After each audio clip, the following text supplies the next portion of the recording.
unidad. El profesor Rodrigo Primni es abogado de la Universidad Externado de Colombia, magíster en Sociología del Desarrollo de la Universidad de París y doctorado en Economía de la Universidad Amiens de Francia, con diploma de posgrado en Resolución de Conflictos. Ha sido magistrado encargado de la Corte Constitucional Colombiana, es profesor titular de la Universidad Nacional de Colombia y director del Centro de Estudios de Derecho, Justicia y Sociedad de Justicia. Profesor, cuenta usted con 10 minutos para centrar los elementos del debate y abrir la discusión.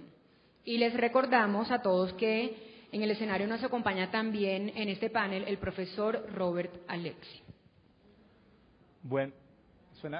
Buenas tardes, buenos días todavía a todas y a todos. Quiero comenzar por agradecer a la Corte Constitucional por haberme invitado a participar por seguir la nota que puso Carlos al inicio de su presentación en este verdadero Woodstock del derecho constitucional que ha sido este evento, no solo por la participación masiva, no solo de los que están aquí, sino de los que nos oyen por otros medios, sino por las grandes estrellas que nos han acompañado, así como en Woodstock estaba Joe Cocker o Jimi Hendrix, pues aquí tenemos los equivalentes en derecho constitucional. Quiero agradecer igualmente a los 4 ponentes de hoy que hicieron, digamos, la tarea más allá, creo, de lo pedido, en el sentido de que no solo nos aportaron sus visiones del tema, sino que en especial los 3 colegas extranjeros, y ahí cito a Carlos como extranjero en este tema por donde está estudiando ahora, se centraron en tratar de realmente hacer dialogar sus visiones con la teoría de la sustitución de la Constitución que ha desarrollado nuestro Tribunal Constitucional. Ya sea para llamar a la cautela, como lo hizo el profesor Bertelsen, y proponer otra orientación, ya sea de pronto para criticar algunas ambigüedades conceptuales en el uso de la noción de poder constituyente y una ambigüedad entre Sieyès y Carl Schmitt, como lo desarrollaba el profesor Noel Ríos. Yo lo que creo es que es una mezcla un poco tropical de los dos la que se ha desarrollado en el Tribunal Constitucional colombiano y que es propio de las decisiones judiciales de no adherir obligatoriamente a un marco teórico de un autor específico, sino tratar de construir una teoría adaptada a la realidad colombiana, y creo que lo que ha hecho la Corte ahí está bien, como trataré de desarrollarlo ulteriormente. O finalmente, para hacer una crítica argumentativa a los fundamentos de ese control de sustitución y proponer una teoría alternativa como la hizo el profesor Bernal en puntos con los cuales parcialmente comparto, pero como lo señalaré ulteriormente, parcialmente polemizo. Lo que quisiera en esta presentación para invitar al debate es hacer 3 cosas. La primera es tratar de ver cuáles son los presupuestos implícitos y las conclusiones implícitas en las 4 presentaciones, y que creo que se podrían resumir en la idea de que estamos frente a un tema renovado y muy importante, a un tema polémico y a un tema en donde habría como una aceptación de la idea de control judicial de los límites del poder de reforma, pero con mucha cautela y con un llamado a una mayor elaboración doctrinaria. Trataré de desarrollar ese punto. Luego trataré, que creo que es común a los 3, luego trataré de desarrollar alguna controversia no tan explícita, pero implícita, entre, de un lado, el planteamiento del profesor Noel Ríos, que me parece que es un planteamiento más desde una teoría del poder constituyente que pudiéramos llamar radicalmente democrática, que no expuso hoy tan claramente, aunque su exposición fue supremamente clara, sino por las limitaciones del tiempo, pero que está en sus textos, que yo recomiendo realmente su lectura porque creo que es de lo mejor que se está escribiendo hoy en el mundo en materia de la relación entre democracia, reforma constitucional y jueces. Y de otro lado, las posiciones del magistrado Bertelsen y Carlos Bernal y me parece que también el magistrado Palacios, que sería, digamos, una visión un poco distinta de lo que uno podría llamar límites sustantivos, más axiológicos al poder de reforma. Y finalmente, a partir de mostrar, digamos, esas diferencias, plantear 3 puntos de debate en donde obviamente incluiría un diálogo con lo que presentó el lunes el profesor Alexi, porque este tema está profundamente vinculado al debate del lunes entre el profesor Alexi Elster y la magistrada María Victoria Calle sobre la relación entre control constitucional y democracia. Toco entonces esos 3 puntos muy brevemente. Lo primero, yo creo que el tema de los límites del poder de reforma es lo que uno podría llamar un tema viejo renovado. Cuando uno mira los otros temas de este maravilloso simposio, uno ve temas más clásicos, que no por clásicos dejan de ser trascendentales, como el tema de la interpretación constitucional, es un tema viejo, recurrente, difícil, el tema de la justificación democrática del control constitucional, un tema viejo, recurrente, difícil, el tema del conflicto de las Cortes con otros poderes, esa misma naturaleza. Y luego uno tiene temas muy nuevos, la justiciabilidad de los derechos sociales, es un tema relativamente nuevo, y un tema muy nuevo, el que se va a ver esta tarde, sobre justicia transicional, conflictos y jueces. Ese es un tema nuevo. Antes los conflictos se resolvían políticamente y, como me decía alguna vez un político, después llamábamos a los abogados a que hicieran la minuta. Hoy el tema es mucho más complicado. Hoy sabemos que el derecho está en el corazón y los jueces están en el corazón de las transiciones y es un tema nuevo. El tema de los límites del poder de reforma es como lo que uno podría decir un tema viejo, muy viejo, pero renovado. ¿Y renovado por qué? Porque los jueces se metieron al tema. Eso creo que es lo que genera la particularidad de la coyuntura.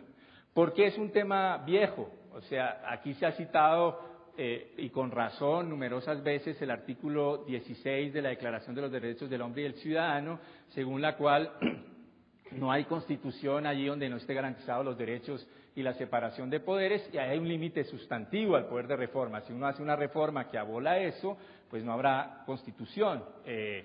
Y muchas constituciones también incorporaron desde hace muchísimos años, muchísimas décadas, la idea de cláusulas pétreas. Y ahí permítanme algo de nacionalismo constitucional. La Constitución de 1830 en Colombia establece cláusulas pétreas porque dice que no se podrá modificar ni sustituir, no sé si se dice sustituir, ahí puede ser sesgo, pero que no se podrá eliminar las formas republicanas de gobierno.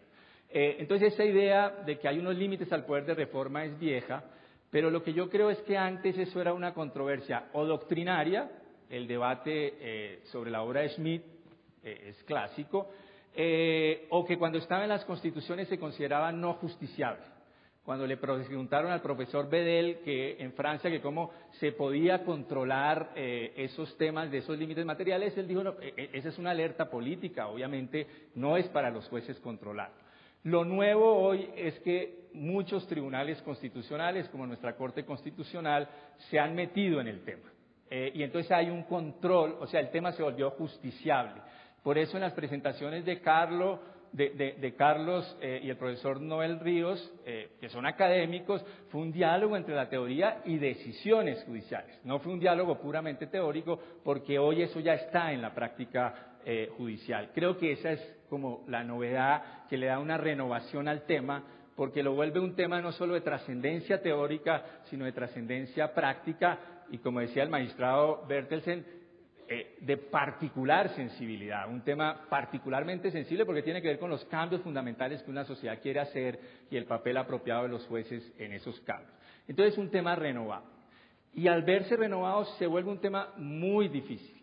Creo que eso es lo primero a reconocer, así además uno legitima los errores en que pueda incurrir. Es un tema muy, muy difícil porque dramatiza los grandes conflictos del derecho constitucional.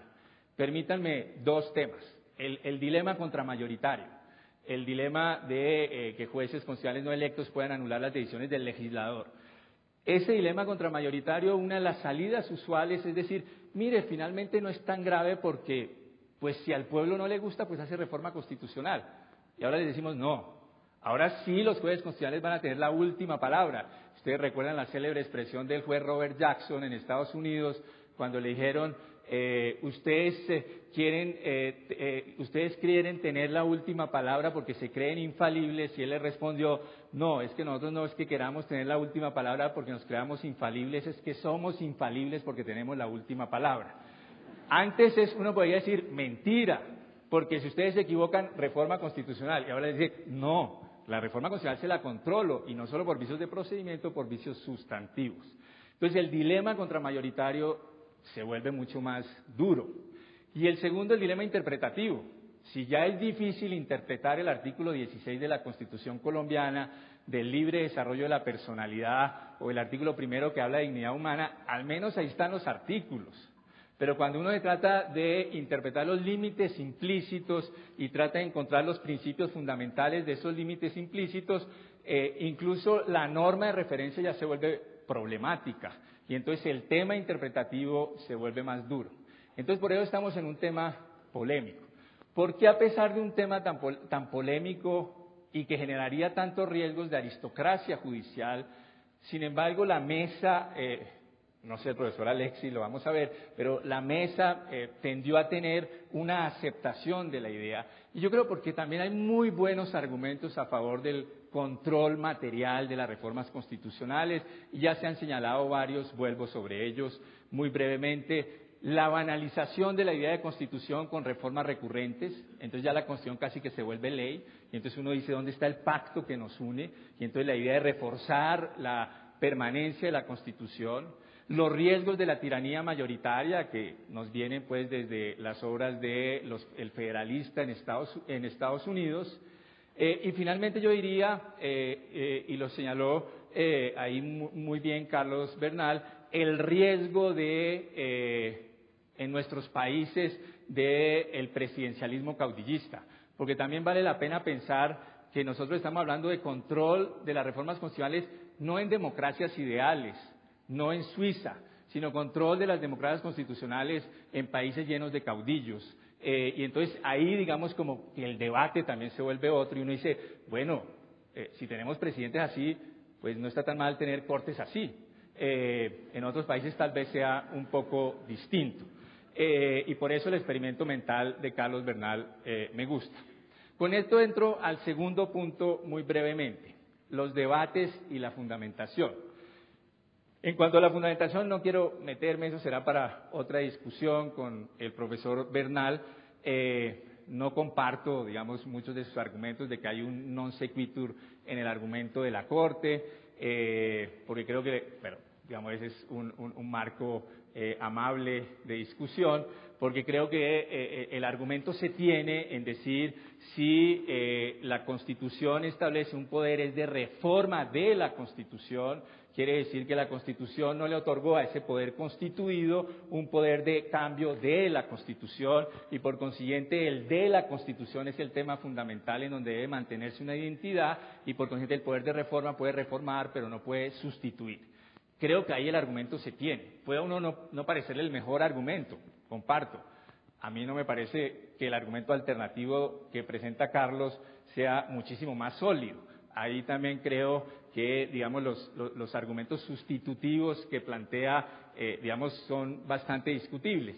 Y lo mismo en el argumento del estándar. Uno puede decir, el juicio de sustitución es un juicio problemático, y sobre eso es uno de los temas de polémica que quisiera plantear, pero el juicio de sustitución, comillas, que nos planteó Carlos, digamos, me parece un poquito más abstracto que el de la Corte. De la Corte es al menos miren la Constitución a ver cuáles principios fundamentales se encuentra, el de Carlos miren la filosofía moral democrática a ver cuáles principios fundamentales se encuentra. Entonces creo que hay un debate, digamos, que no quisiera centrarlo, pero es un poco para que no den la impresión de que Carlos destruyó la jurisprudencia de la Corte Constitucional sobre el juicio de sustitución. Eso queda para otra polémica. Y lo mismo con el profesor Noel Ríos. Creo que tiene toda la razón en señalar las ambigüedades que genera usar a Sieyès o usar a Schmitt. Estoy totalmente de acuerdo. Yo creo que el uso es un uso más ilustrativo y no de adhesión teórica. es un uso ilustrativo para defender la tesis de que el poder de reforma es limitado y puede uno usarlo con Sieyès y con Schmitt. Ya las consecuencias, que es uno de los temas que quisiera plantear, de qué se hace una vez que uno reconoce los límites del poder de reforma son distintas. Eso estoy totalmente de acuerdo. Pero el uso para defender la idea del poder de reforma como poder constituido limitado, me parece que uno puede recurrir, digamos, a los dos autores sin mayor problemática. ¿Cómo superar esos límites del poder de reforma? Sí, claro, ahí estoy totalmente de acuerdo. Y con eso entro a las posibles discrepancias entre los autores y un tema que me parece fundamental y sobre el que quisiera llamar a la discusión. El tema tiene que ver con esto. Cuando se habla de límites al poder de reforma, yo veo como dos tesis, por ponerlo de alguna manera. Una tesis, ahí sí, schmittiana dura, que es: hubo un poder constituyente que era una decisión fáctica, y esa decisión fáctica configuró una unidad política con unas decisiones, A, B o C. Esas decisiones pueden ser buenísimas, como yo creo que son las de la Constitución del 91, o malísimas. Puede ser: Colombia es un país consagrado al Sagrado Corazón de Jesús, católico, y no se admitirá ninguna otra religión. Puede ser las dos. En Schmitt pueden ser las dos, porque la idea de poder constituyente en Schmitt es avalorativa. Y por consiguiente, si uno admite esa tesis significaría que si pasado mañana llega un Congreso más democrático y dice: no hagamos un acto legislativo y consagremos la libertad religiosa, uno le dice: no, sustitución de Constitución. Pero si uno mira las teorías de la sustitución de Constitución que se han desarrollado en América Latina, como las de nuestra Corte o la de la Sala Constitucional de Costa Rica, que es el otro gran tribunal de referencia en este tema, un poco la teoría es la siguiente: mire, para más democracia, y ahí tiene que ver con el profesor Bertelsen, para más democracia, cualquier tipo de reforma. Para más derecho, cualquier tipo de reforma. La reforma pequeña, la reforma que llama el profesor Noel Ríos ordinaria, o la gran reforma. Para eso no hay problema. El problema es para retrocesos en la democracia o retrocesos en la garantía de derechos. Y entonces ahí uno se pregunta si en el fondo la teoría no es una teoría de poder constituyente como poder fáctico, sino una teoría de lo que llamaba ayer el profesor Joseph Aguiló, no solo consensos fácticos, sino consensos ideales teóricos. Si detrás lo que hay es una teoría del poder democrático constituyente.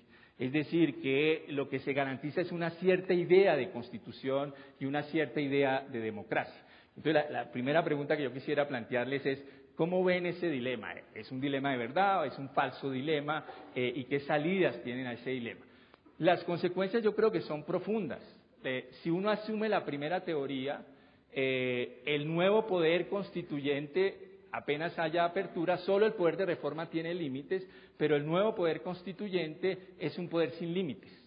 Mientras que uno asume la segunda teoría, incluso el poder constituyente originario tendría límites, porque tendría la imposibilidad de negarse su carácter democrático. Y entonces creo que tiene consecuencias, y cómo enfrentarlo, y creo que es una primera pregunta que tiene que ver con la distinción que hace el profesor Alexi entre la cuestión como acuerdo fáctico o acuerdo crítico ideal. La segunda pregunta tiene que ver con eso. Bueno, una vez reconocidos los límites, ¿cuál es la mejor forma de enfrentar la preservación de esos límites sin caer en la aristocracia de toga y sin bloquear los procesos de cambio constitucional? Ahí el profesor Noel Ríos ha planteado una idea que yo creo que en el fondo está en germen, pero como señaló el magistrado Palacios, no ha sido desarrollada por la Corte Constitucional, y que yo traté de plantear en la aclaración de voto que ellos amablemente mencionaron, que es la idea de a mayor participación, y la pregunta sería para Noel Ríos también en un momento dado: ¿mayor participación solo o mayor participación y deliberación? A mayor participación y deliberación democrática, mayor la capacidad de reforma y menor el control constitucional judicial. Un poco para que el juez lo que haga es un filtro para estimular la discusión pública, como diciendo: mire, si usted quiere cambiar esto tan serio, eso no le basta un acto legislativo de mayoría casi simple en Colombia. En Colombia lo que llamamos mayoría absoluta es mayoría simple en todos los países porque es la mayoría de los miembros de ambas cámaras, una mayoría muy precaria. Si usted quiere un cambio más profundo, tiene que ir, por ejemplo, a referendo. Y si quiere uno aún más profundo, el referendo es más participativo, pero el referendo no es deliberativo.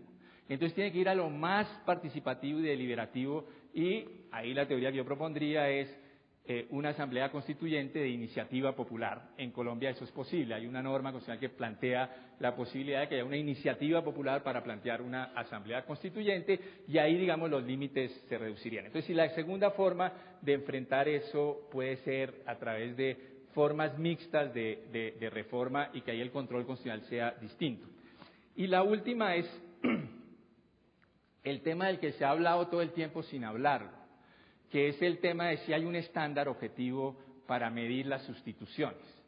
Porque uno, cuando trabaja las sustituciones para decir que el poder de reforma tiene límites, obviamente uno pone los casos extremos. Es que imagínense que en Colombia aprobaran un régimen como el nazi, y abolieran la libertad de expresión totalmente y establecieran la esclavitud. ¿Creen ustedes acaso que la Corte Constitucional debería dejar pasar eso? Y todos diríamos, oh, no. Pero ¿creen ustedes que la Corte Constitucional debería dejar pasar una excepción a la carrera administrativa? Bueno, difícil. Entonces, ¿cuál es el estándar para medir esas sustituciones? Y ahí quisiera tomar un tema que solo lo planteó al final el magistrado Palacios, que si es ahí, y que está un poco en los trabajos de Vicky Jackson, y que también el profesor Joseph Aguiló mencionó ayer, que si allí la idea de que se esté generando una especie de consenso transnacional sobre ciertos principios fundamentales de la idea de democracia constitucional, no derecho comparado, como dijo bien Joseph Aguiló, sino unos principios fundamentales de consenso que se vayan generando a nivel internacional, donde las cortes de derechos humanos, como la Corte Interamericana, aquí tenemos a uno de sus más insignes expresidentes, el profesor Sergio, esas son unos buenos estándares. En un maravilloso artículo, Noel Ríos ese debate lo elude como uno elude los buenos debates en que de pronto uno no sabe muy bien qué decir, con una buena nota de pie de página, en donde uno dice, este es un tema muy importante, ver tales autores. Entonces lo que yo quisiera es, ahora díganoslo, ¿cómo lo enfrentaría uno? ¿Por qué digo eso? Porque la última pregunta, y con eso termino para dar lugar a la charla, empezando con el profesor Alexis, si de pronto la teoría del poder constituyente originario, en un mundo globalizado, donde hay estándares internacionales que establecen restricciones tan fuertes a la soberanía nacional, digamos, hay que reformularla de pies a cabeza, y que la teoría clásica del poder constituyente originario era un poco con la idea de soberanía nacional un poco fuerte de los estados. Entonces, esos son como los tres temas que quisiera que abordáramos. Quisiera que empezáramos con el profesor Alexis, si quiere responder cualquiera de esos tres temas, o si quiere ligar, que sería la otra pregunta, si le parece que la justificación que él nos dio el lunes sobre el carácter democrático del control constitucional a través de la teoría de los principios y la teoría de lo que él llamaba la representación argumentativa, es una teoría que también es válida para pensar el tema del control, ya no a las leyes, sino a las reformas constitucionales por rasgos sustantivos. Profesor Alexis.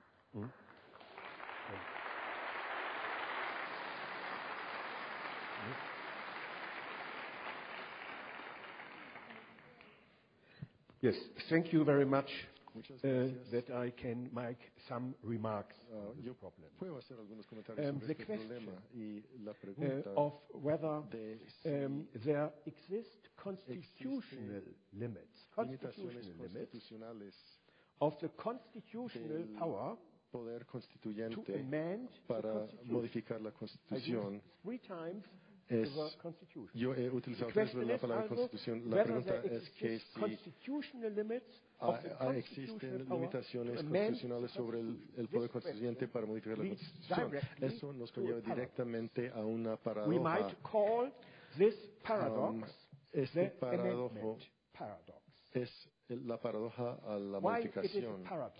Cuando es una paradoja, we Pues, considered si the consideramos Constitution la from a Constitución positivistic point of de view, un say, punto de vista from the point of view of positivista, Kelsen, del punto de vista de Kelsen, entonces the power el of poder amendment de la means reforma that quiere everything decir can be que amended. todo se puede If there reformar is not an si explicit no hay limitation clause, as una in cláusula Article explícita de limitación, 79.3 como el in Germany. artículo 793 en How Alemania. shall we arrive at ¿Cómo an implicit limitation clause? podemos Well, llegar a una cláusula one implícita de possibility limitación? Una would posibilidad sería be to look at la natural de law. mirar a la This has been ley mentioned by natural. magistrate Eso se ha Evans. mencionado por el magistrado, If we make pero recurrence to si nos natural recurrimos law, a la ley natural, then entonces I go back to my question. me vuelvo a la pregunta, Do there exist si existe constitutional limits? limitaciones That is the constitucionales. other side of the paradox. Ese es el That otro would lado be del control paradojo, from de la otra an external paradoja, point of que view, si va a haber not by control de the un punto de Constitution. vista externo. Either, that is the point. O If eso we es el look punto. at El punto es, o the si Constitution from a contemplamos a la positivistic Constitución point of view, de una then there are no perspectiva limits. positivista, And entonces no if existen we limitaciones. look at the Pero Constitution si merely la from the contemplamos natural meramente point of de un view, punto de there vista are limits, natural, but they hay are limitaciones, not pero no constitutional. son límites constitucionales. The solution La of this solución paradox de esta paradoja is presupposed se by presupone por the concrete criteria un we criterio want to concreto apply, que necesitamos to aplicar handle these things para manejar in estas constitutional cosas review. en But in el control order to constitucional. gain Para this poder criteria, conseguir we have to look este criterio, tenemos que systematically. mirar profundamente y We have to sistemáticamente. look Tenemos at the que nature mirar a la of the naturaleza Constitution. de la Constitución misma.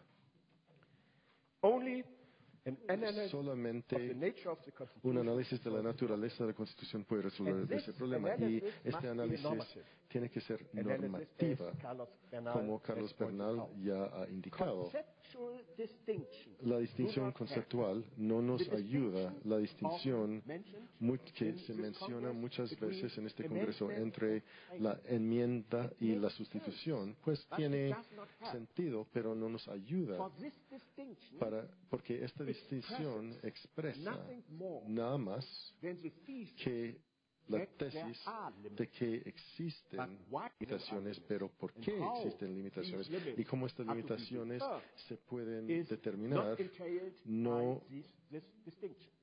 viene dentro de The esta second distinción. Conceptual argument El segundo argumento is conceptual based es, on Carl Schmitt, pues tiene base as, en Carl Schmitt, Joel como Colon-Rios mentioned. Colin Riels But I think it mencionó, helps not pero yo creo que very much. no nos ayuda Very mucho. much. The original constitutional power, El the poder power constituyente originario, to make the que fundamental es el decision. poder para tomar la decisión fundamental, cannot be no categorically se distinguished puede distinguir categóricamente from de- the derivated constitutional power. del poder constituyente derivado. They are not strictly separate. No son estrictamente For instance, separados. Por ejemplo, the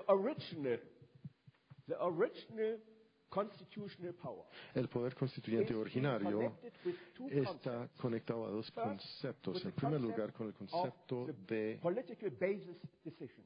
la decisión Fascism basada or liberalism, en la política, communism or fascismo, capitalism, liberalismo, or something capitalismo, like that. comunismo o algo semejante. The other point is Y el otro punto concept. es, That is the substantial side of bueno, Carl Schmitt. ese es el lado sustantivo And, del argumento de Carl Schmitt. the other is Y el the, otro is the procedural side, that is the es referendum. el lado procedimental, que es el referendo. German Constitution Pero la constitución alemana was never accepted nunca by a referendum. fue aceptado The por elite, referendo. Powers, the Los military poderes government, élites, los gobiernos militares, los gobernantes de Estados Unidos, Francia y Gran Bretaña les dio a los alemanes la tarea de redactar una constitución y fue aceptada por los parlamentos de los estados alemanes. No todos. Bavaria, por ejemplo, no la aceptó a la constitución aceptada, pero fue de la minoría. Y después los comandantes militares, élites de alto rango, dieron su aval y la firmaron. Pero en el sentido de Carl Schmitt, ¿constituye un acto de referéndum? No, pero sin embargo, la Constitución alemana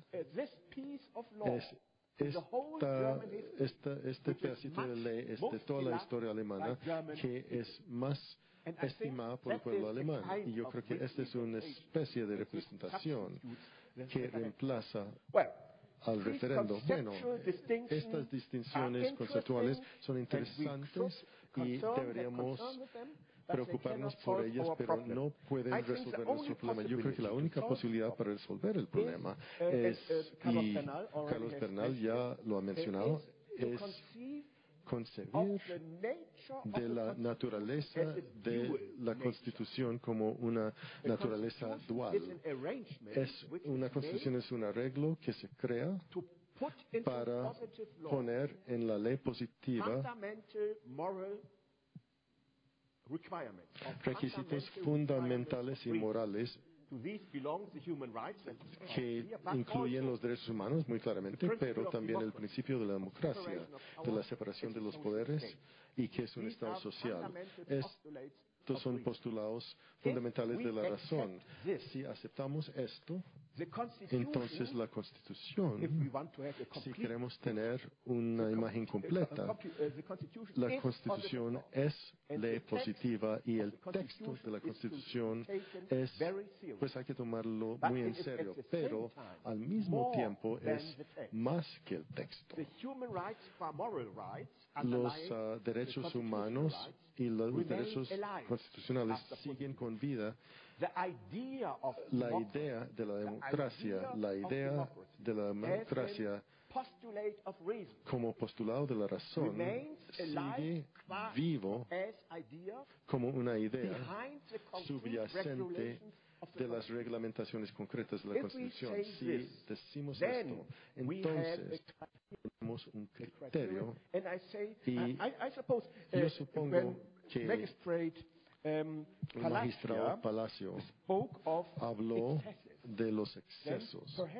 Entonces quizás ha tenido algo así en mente y yo creo que el magistrado Bertelsen, cuando habla de respeto para los derechos humanos, en la ley natural hay algo así, pero si uno dice que es contenido en la Constitución y se puede utilizar, ahora tenemos para el control de la Constitución con base en la Constitución, si se está operando. Ahora, me gustaría decir mucho más, pero voy a llegar a un punto final. Y es el punto que es el más difícil también, que es para llegar a resultados concretos. El control, que se basa en una tesis de no identidad. Este control de las enmiendas constitucionales no puede ser idéntico al control de las enmiendas de legislaciones en el Parlamento. ¿Dónde radica la diferencia? Yo pienso que es como un poder de enmienda constitucional y hay diferentes aspectos que se constituyen en violaciones, vulneraciones de los derechos constitucionales, pero las enmiendas constitucionales, allí puede haber restricciones de los derechos fundamentales y esto no puede suceder mediante una legislación normativa. Los poderes de enmienda constitucionales se dedican a una extensión mucho mayor que el poder legislativo. Entonces, ¿cómo nosotros podemos encontrar esto y plasmarlo en términos documentales? Y creo que el magistrado Palacios lo dijo muy claro y muy correctamente. Usted habló de excesos. Tiene que ser una vulneración extrema. Se debe tratar de vulneraciones que toquen el centro de la democracia. No es bueno desde un punto democrático, desde un punto de vista democrático. Es el centro de los derechos humanos. Tiene que ser una vulneración del principio de democracia en su núcleo duro. Y si continuamos por esta línea de pensamiento, vamos a ver que se puede hacer con el principio de proporcionalidad, porque es tan intenso y no tiene una justificación completa. Por esta razón, probablemente incluso podemos hacer una analogía con el formato de democracia, una violación, una vulneración de las ideas de los principios debajo de una ley constitucional positiva de tal dimensión. Entonces nos va a llevar hacia atrás y vamos a recordar esto. Significa entonces no enmienda sino sustitución. Ese es mi comentario sobre este tema.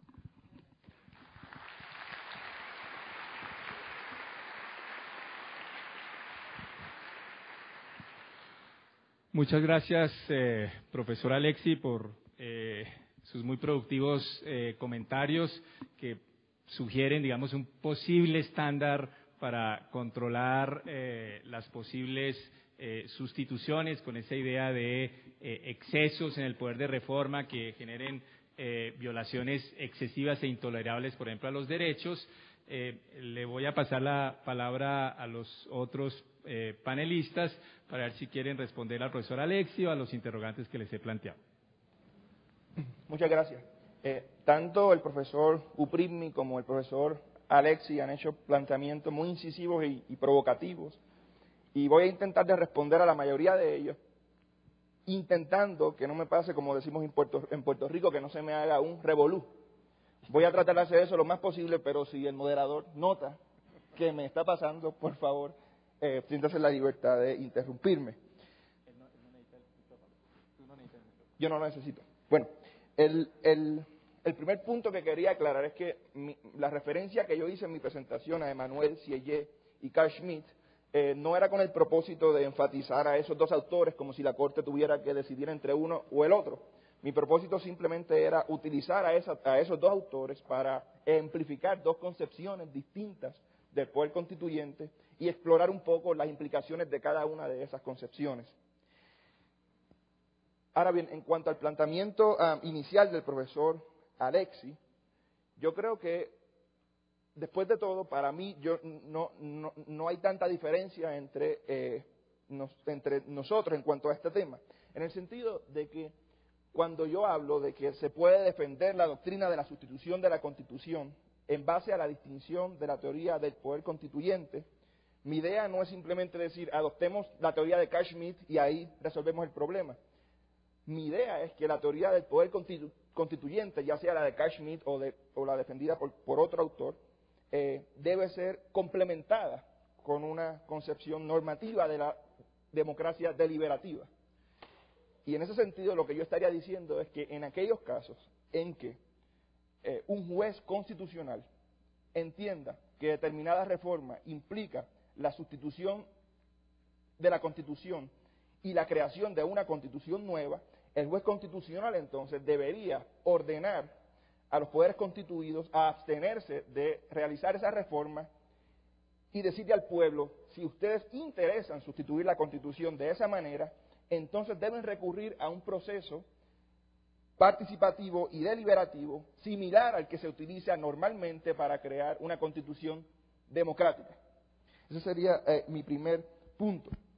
Un segundo punto relacionado a algunos planteamientos que hizo el profesor Uprivni y el doctor Alexi es en cuanto a los límites del poder constituyente originario. Es decir, puede utilizarse el poder constituyente originario para destruir la democracia, por ejemplo. Si uno lee a Schmitt, Schmitt diría, claro que sí. Schmitt, por ejemplo, pensaba que el poder constituyente no necesariamente tenía que descansar en el pueblo, sino que un monarca o un presidente podría, en algunos casos, convertirse en titular del poder constituyente. Yo, por supuesto, rechazo esa concepción. Mi idea del ejercicio del poder constituyente, como dije, está complementada con una teoría de la democracia deliberativa y participativa. Y en base a esa concepción yo diría que un ejercicio legítimo del poder constituyente originario envuelve o implica un límite muy importante, y el límite es el siguiente. Para que un ejercicio del poder constituyente originario sea consistente con la propia idea de poder constituyente en una democracia, tiene que dejar abiertas las puertas para que en el futuro otro grupo de ciudadanos, otra generación, pueda realizar un ejercicio similar al que realizó la generación que creó la Constitución vigente.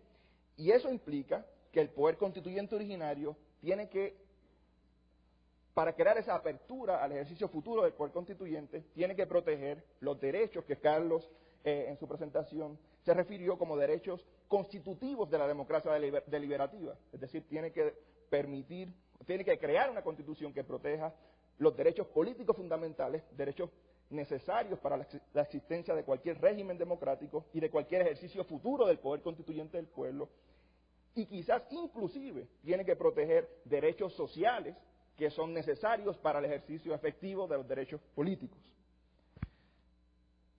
En cuanto al punto que trajo el profesor Uprimni, referente a los diversos tipos de procesos de reforma constitucional contenidos en la Constitución de 1991, yo creo que ahí coincido con el profesor Uprimni, como lo dije en mi presentación, pero quizás hay una diferencia ahí.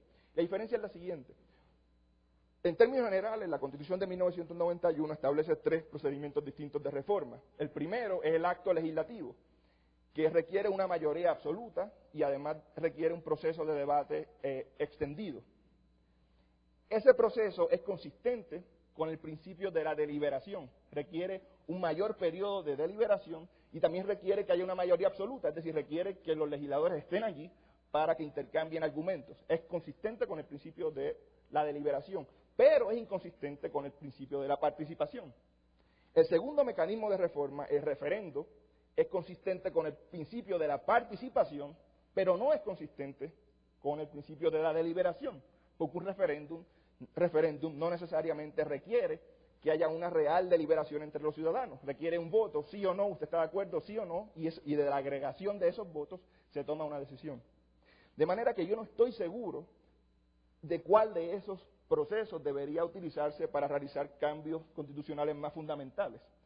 Para mí, lo ideal sería que hubiese un proceso distinto, que en cierto modo está contemplado en el artículo 377 de la Constitución, que es un acto legislativo, es decir, un proceso de reforma que envuelva un debate legislativo extendido que permita, que cree las condiciones para la deliberación entre los legisladores, pero que a la vez requiera la participación directa del pueblo mediante un referéndum. Ahora bien, el artículo 377 no dispone que tiene que haber un referéndum luego de cada acto legislativo que afecte los derechos fundamentales y los principios de participación política, sino que es el pueblo quien tiene que solicitar ese referéndum mediante iniciativa popular. Y para mí eso no es ningún problema. De hecho, para mí eso es algo positivo, es decir, crea en el pueblo la responsabilidad de no dejarle todo el trabajo a la Corte Constitucional en casos en que el Poder Legislativo intente crear o adoptar una reforma constitucional que no llegue a sustituir la Constitución, pero afecte determinados principios fundamentales, y crea en el pueblo el deber de decir, bueno, si nosotros no estamos de acuerdo con esa reforma constitucional que no llega a sustituir la Constitución, pero la cambia de manera importante, entonces tenemos la responsabilidad de solicitar un referéndum y de rechazar esa reforma mediante referéndum. Y yo creo que este proceso sería ideal para casos en los cuales el Poder Legislativo intenta efectuar una reforma constitucional regresiva, es decir, en la que se limiten derechos ya reconocidos. Finalmente, está el punto que trajo el profesor Uprimni al final, que tiene que ver también con la limitación del poder constituyente originario y con el efecto de principios que podríamos llamar universales que han aceptado distintas democracias liberales a través del mundo. Yo pienso, en cuanto a eso, que el poder constituyente, una asamblea constituyente electa por el pueblo para adoptar una constitución nueva, como dije, está sujeta a ciertos tipos de límites que basados en la idea de que la asamblea viene obligada a permitir una apertura futura al ejercicio del poder constituyente, pero a la misma vez yo creo que en tiempos modernos existe una responsabilidad de autorregulación, y esa responsabilidad de autorregulación yo no creo que se le pueda imponer a una asamblea constituyente por una corte, por eso se trata de una autorregulación, y que posiblemente en tiempos contemporáneos sería muy fuerte, en el sentido de que principios universales basados en los derechos humanos y en distintos tratados de derechos humanos cada vez son más y más aceptados por nuestras sociedades. Hay una constitución en Latinoamérica, que es la Constitución de Venezuela, que expresa esta tensión de una manera muy interesante. Me parece que el artículo 347 de la Constitución de Venezuela, luego de decir que el poder constituyente es ilimitado, dice, pero el pueblo venezolano nunca reconocerá una constitución que violente los derechos fundamentales y el principio de la dignidad humana. De manera que la constitución, independientemente de lo que uno piense del régimen venezolano, la Constitución de Venezuela reconoce esa tensión de una manera muy efectiva o apropiada a mi juicio.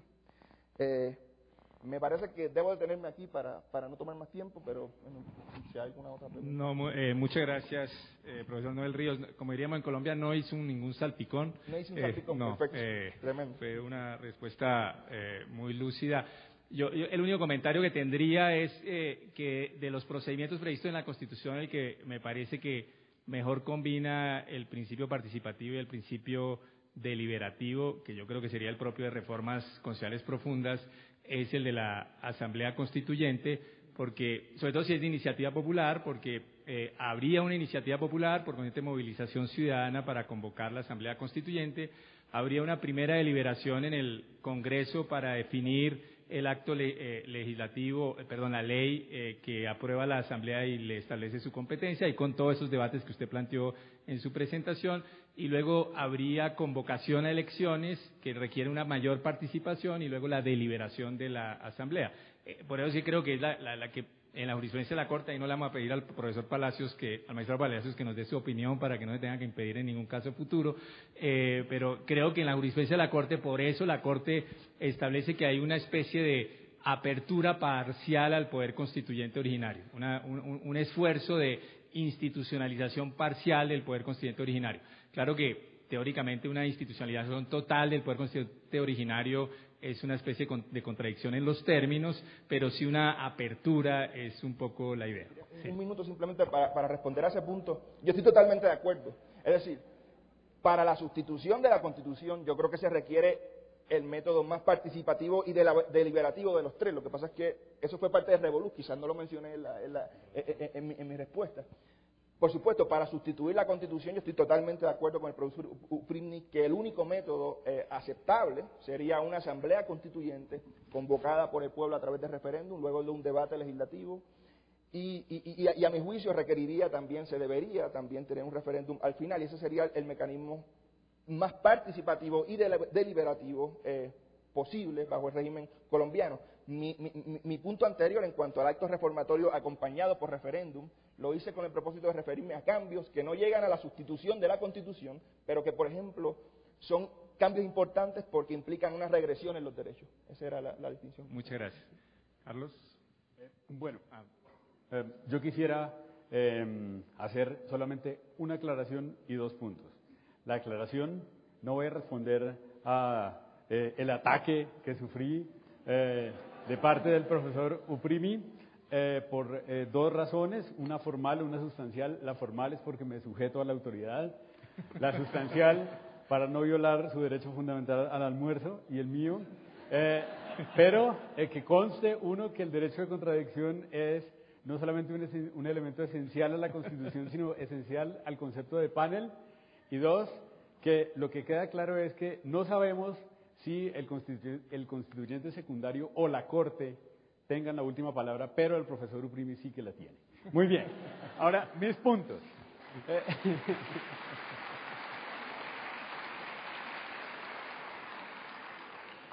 El primer punto es, me parece muy interesante la tesis que ha planteado el profesor Alexi, la tesis de la no identidad, es decir, que tiene que existir necesariamente una diferencia entre el control de constitucionalidad de las leyes y el control sustancial a los actos de reforma a la Constitución. Sobre este punto, no alcancé a decirlo que se me acaba el tiempo, pero en el trabajo escrito que yo creo que se va a publicar, hago dos consideraciones. La primera es que, con base en el argumento normativo que apunta a los derechos fundamentales y al concepto de democracia deliberativa, es posible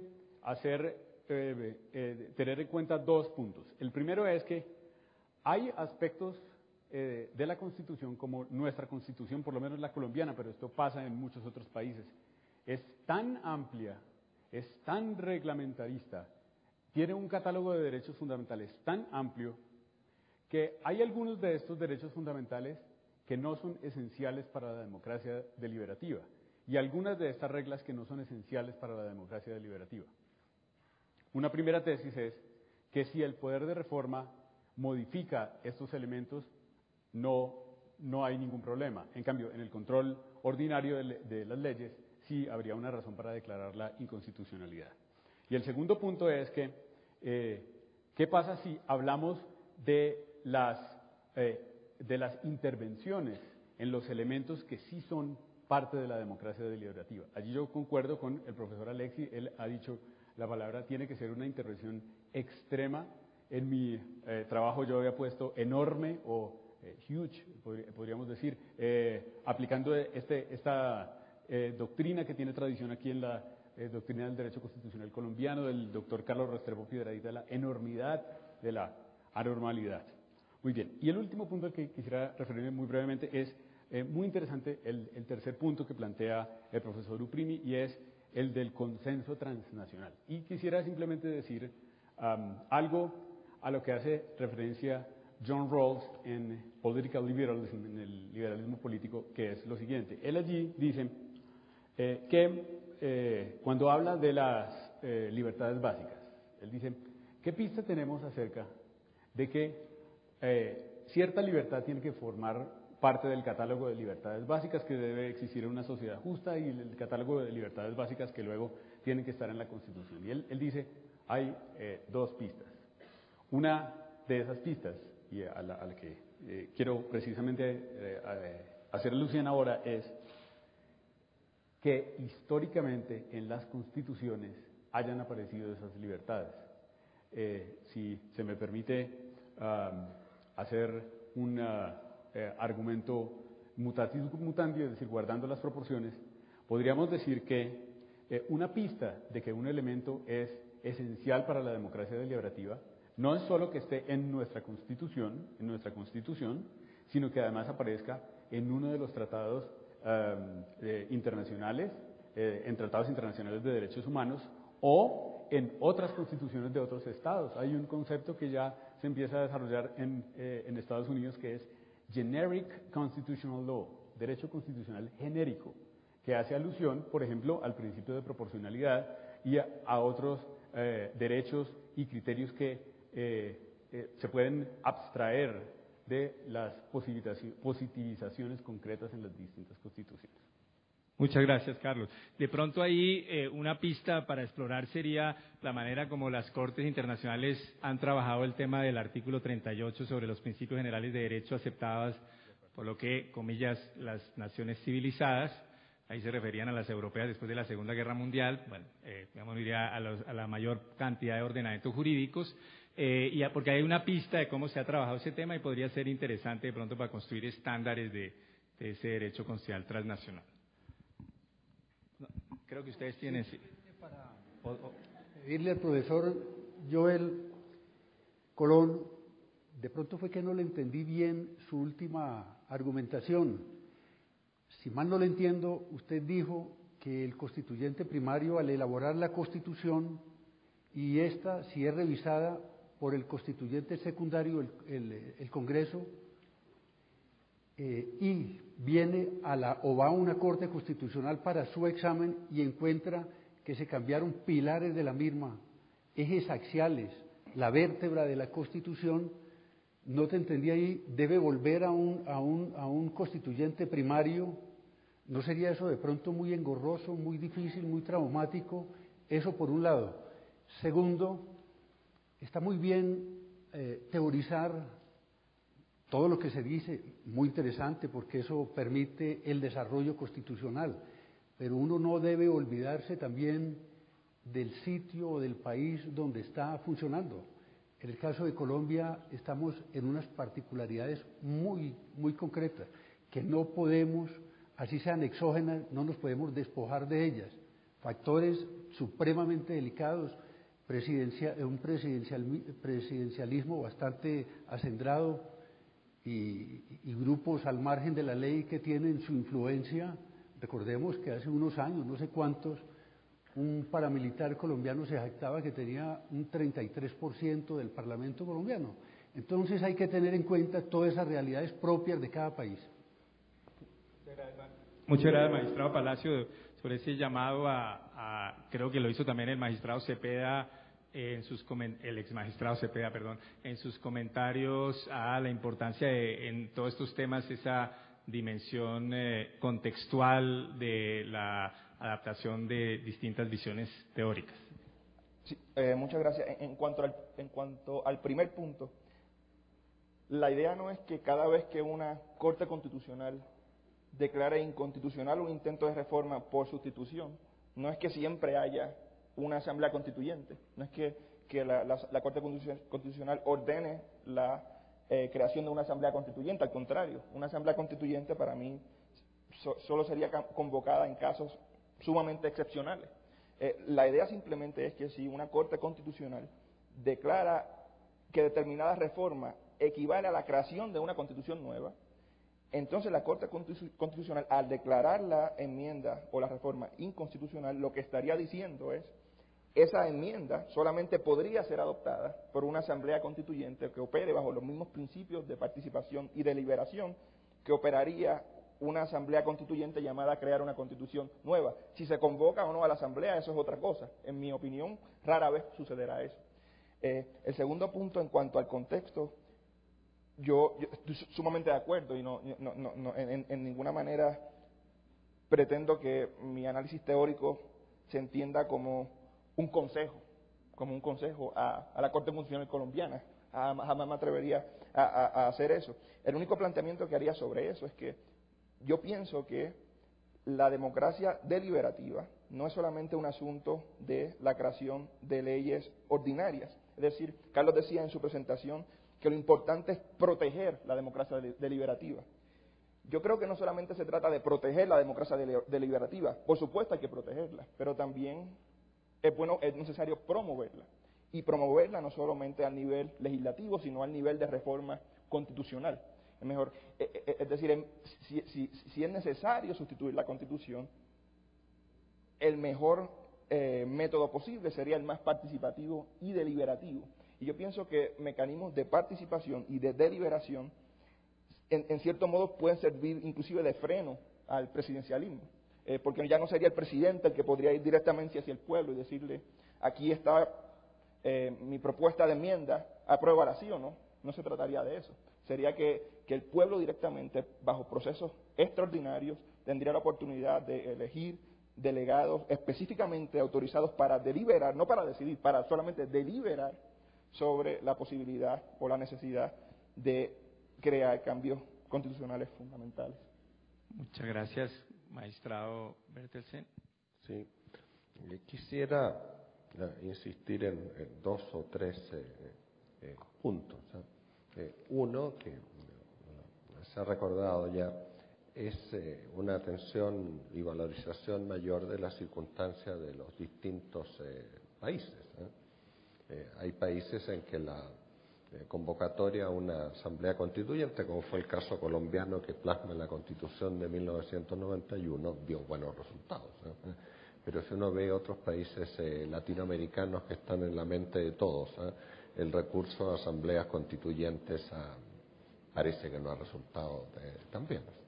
un segundo punto a atender a los países, y fue el que yo recordé la experiencia chilena, es que en ocasiones reformas constitucionales bastante profundas, que suponen inequívocamente la sustitución de algunos elementos en la Constitución, producto de consensos entre las fuerzas políticas, ya vemos con representación parlamentaria, dan buenos resultados. Y si hubiera en esos países un control rígido de la reforma constitucional, quizá los impediría. Y lo último, que a mí me parece que si se introduce, como yo soy partidario, que se haga un cierto control de constitucionalidad de los proyectos de reforma constitucional, ese control tiene que ser necesariamente limitado. No puede significar que el tribunal o corte que controla se sustituye su voluntad a la del poder de reforma de la Constitución, y para ir más allá del control por vicios de procedimiento y de competencia, necesariamente tenemos que llegar a que deberá acudirse a ciertos principios constitucionales básicos, principios constitucionales mínimos, o sea, de un sistema democrático, un sistema de una república con separación de poderes, y de un estándar mínimo en materia de derechos humanos, porque es la única forma, a mi juicio, que no hubiera un voluntarismo en el control de constitucionalidad de los proyectos de reforma constitucional. Muchas gracias, magistrado Bertelsen. Creo que por utilizar la conocida expresión de Radbruch, traída aquí también por el profesor Alexi, hemos estado en una discusión extremadamente interesante, pero creo que ustedes están extremadamente hambrientos y cansados, y creo que es el momento justo para darla por terminado y agradecerles mucho su atención.